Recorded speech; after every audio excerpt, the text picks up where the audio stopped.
I just want to do a little reminder about what has happened when the US military has bases in some of these third world countries. The BBC put out this article in 2014. It's called The Philippines Forgotten Generation. So, the United States military is set to return to the Philippines 22 years after being evicted. The imminent arrival of U.S. forces has renewed focus on thousands of Ameri-Asians fathered by U.S. military personnel. So let's get into it.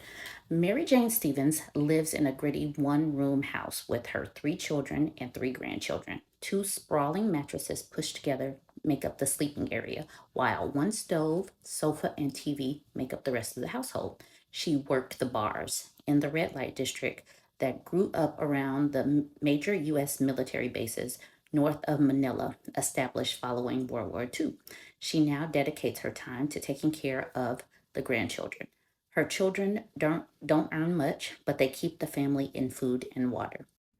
In more than 2 decades that the bases were operating, hundreds of thousands of U.S. servicemen were stationed at the naval and air force facilities passed through on their way to conflicts in the region, such as Vietnam and the Korean Wars.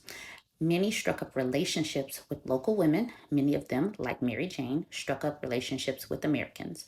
When you meet them, they make you believe it's love and that it's going to last forever, but then they just leave. Each of her children has a different father.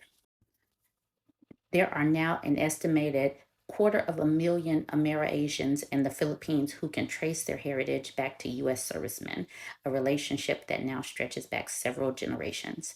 Most are clustered around Angeles and Olongapo, towns north of the capital, close to the Subic Naval Base and Clark Air Base. Mary Jane Stevens herself was born to a Filipina and a U.S. serviceman. And just like her own children, she doesn't know who her father was.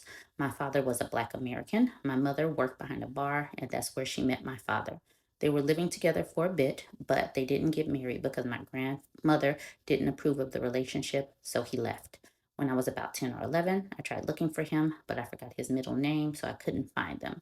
In the Philippines' predominantly conservative Catholic society, Ameri-Asian children are often discriminated against for being illegitimate, mixed race, or the children of prostitutes. This is just a different name for what the military and other Johns have been doing for generations, pumping and dumping and then leaving their children to survive. So that's why the passport bros and the women that they go after get very little attention from me. Anyways, like, comment, share.